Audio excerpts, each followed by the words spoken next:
was. It just went over the goal line and everyone was walking away for a goal kick and the referee gave a corner. Congratulations, referee. That's the decision of... no, it wasn't, of course. It was the Romanian goal disallowed. So that was behind that decision. Played in low the corner. Headed on, chance for Holland. Good header away by Gary Neville on the far post. Flint tries to play it in again. It hits Southgate. This is definitely a corner. Well, it's amazing how situations like that create goal-scoring opportunities. When England should have been settled, should have had the ball in the Dutch half, now they're having to defend not only one corner, but a second one taken by Vicka. And we know he rifles these in. This is the 8th Dutch corner of the first half. England lead 1-0. We're in the stoppage side. Vicka, left-footed, again played in, again Vinter rises, Seaman punches it away. Vicka controls it, moves inside towards the edge of the penalty area. This one's deeper, towards the Purr, headed up and away by Gary Neville.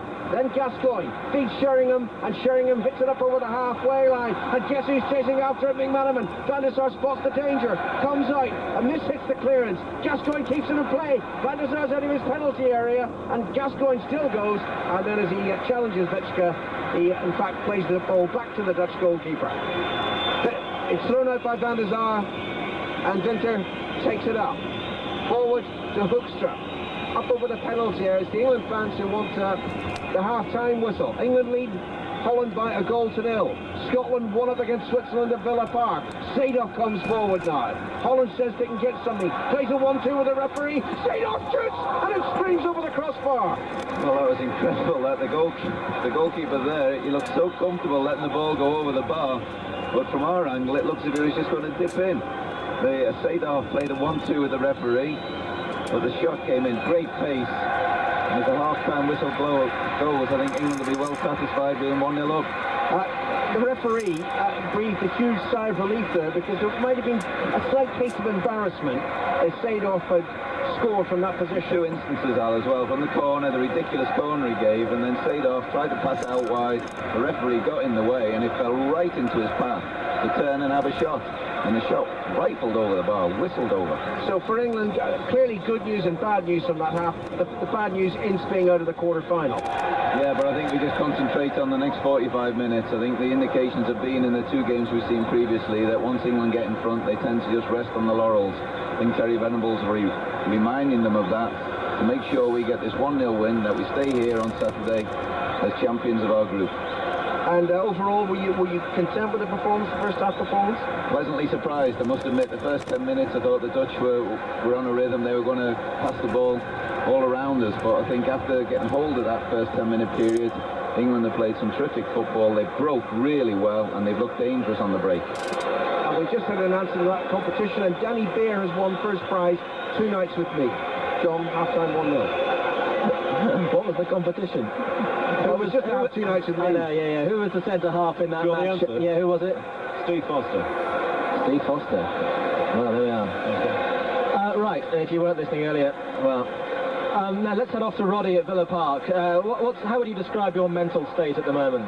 Well, we've calmed down a little because it's half-time, but I tell you, we are excited again, and of course this is something that happens to us again and again at the end of major finals. I mean, we think of 74, 78 in the World Cup, and Sweden 4 years ago when Scotland crushed the CIS 3-0, but I think the most interesting feature of Scotland's play has been the performance of Ali McCoist, because he had every reason to have his head down in the early minutes of this half. What happened, in fact, we can tell you that the statistics are showing us that Scotland got 8 shots on target, 1 to the Swiss. A number of those shots fell to McCoist. His first was in only a minute or 2. Marco Pascolo, the Swiss goalkeeper, managed to claw the ball back from the goal line. McCoist was claiming it was over the goal line. He got an even better chance just a moment later from about 7 yards out. He was 1-on-1 with the goalkeeper. He decided to bring the ball down, kill it. Then he tried a shot across the keeper and Pascolo got his left leg to it. Then Burley drove one over. McCoist got another chance, which he headed past. And then at last, McAllister and McCoist played a 1-2 in the edge of the box, and it was the hardest chance of all. Really the opportunity you would not have bet upon him scoring. He drew his right foot back and let rip a thunderous shot which swirled past Pascolo high into the net. Scotland have dominated the first half to such effect that you've scarcely noticed the Swiss, Alan Brazil. Yeah, the first couple of minutes the Swiss had a couple of attacks, but since then nothing. Scotland have murdered Switzerland tonight. It's just a shame it's only 1-0, but full of expectations here for this second half. I was listening to Stevie Cottle saying we're happy with this 1-0. We're not here, Stevie. Give us another goal from Wembley, because Scotland can certainly score 1 or maybe 2 goals this second half. Twice should have taken that penalty on Saturday. Well, I'll tell you something. You might be interested to know that if Scotland get a penalty tonight, Gary McAllister says he will take that penalty. Now, he's a big man, and he's been a big man for Scotland in midfield, Alan Brazil. He's having a super game, but John Collins is the star of the show for me again. Collins a little bit quiet against England, brilliant against Holland. Tonight, absolutely running the show, Collins. And if only Ali's shooting boosted him a little bit quicker, he could easily have had a hat-trick this first half. But the jocks here are absolutely ecstatic. There's got to be fully 30,000 Scots here, full of expectations for this next 45 minutes. Let me also tell you, though, just as you have lost Paul Ince from the quarter-final, should Scotland qualify, we will not have John Collins. He got a second booking of the tournament tonight. If Scotland achieve the dream, John Collins will not be part of it. All right. Back with you shortly. Here's another jock in a frock reading the news, Valerie Sanderson. Thanks very much indeed, John.